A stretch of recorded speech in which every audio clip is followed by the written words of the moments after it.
Listen. You're gonna have to put a bullet in me. Put a bullet in me. Miss. If someone with a knife is this far away, you might think you're safe, but you're not. In fact, you're already out of time. And this is why every cop knows the 21-foot rule. And today, I'll show you exactly why.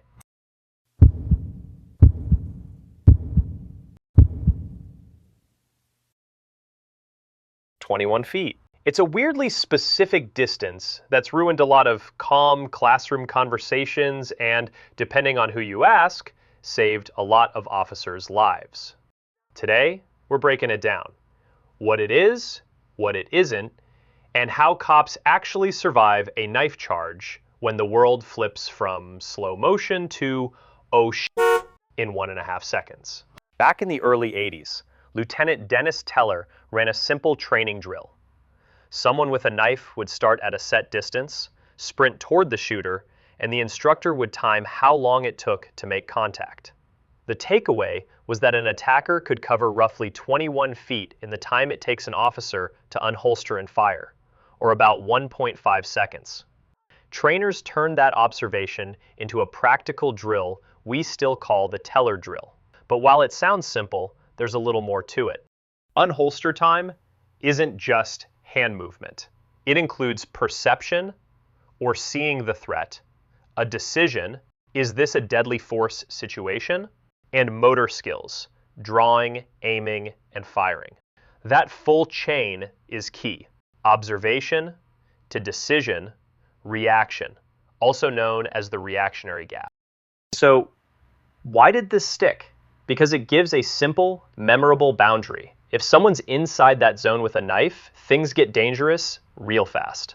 For new officers and cadets, a simple rule is easier to remember than a calculus test while you're dealing with a deadly situation. But the internet loves a black and white rule, and reality is messy. More tests and reviews have shown the 21-foot number is not a universal law.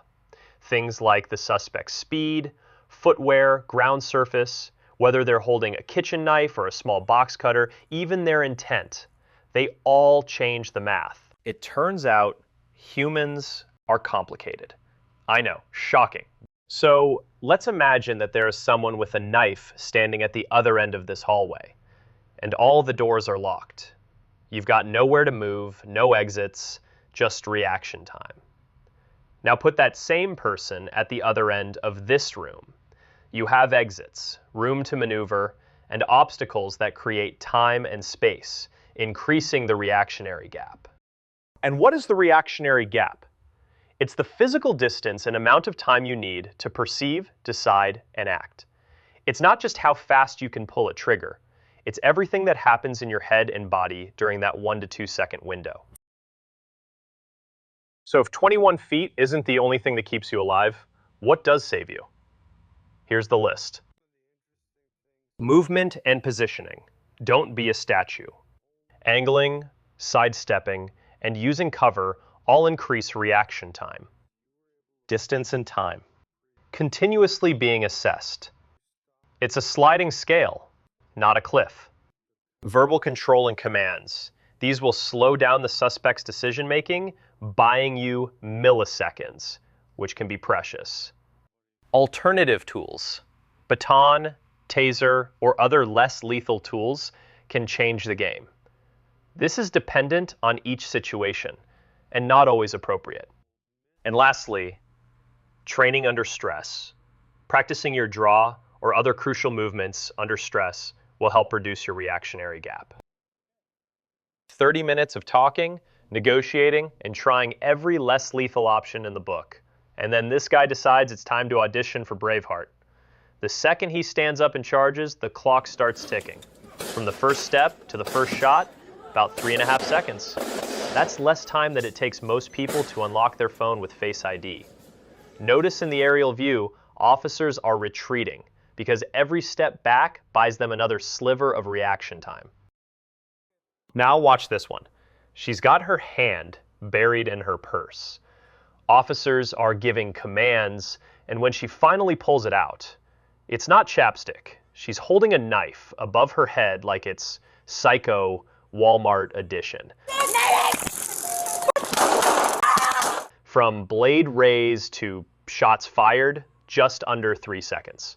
And yes, they tried a taser. It slowed her down for a second, but guess what?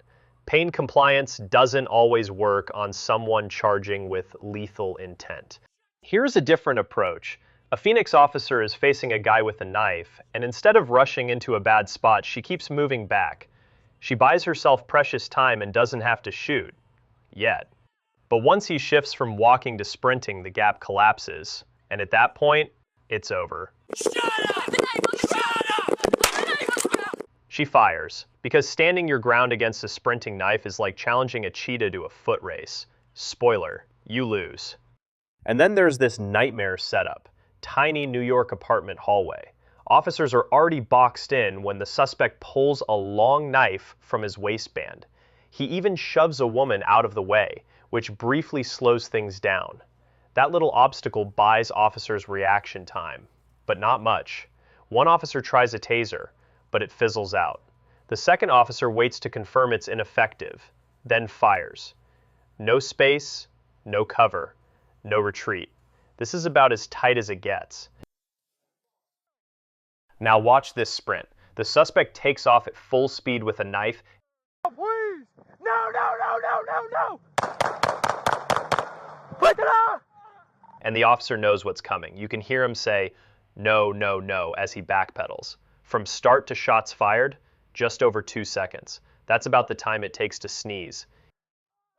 Even after being shot multiple times, the man actually gets up and goes after a second officer with a knife. This is why officers don't shoot to wound. They shoot to stop the threat. The suspect isn't down until his body physically can't keep attacking. Shut up!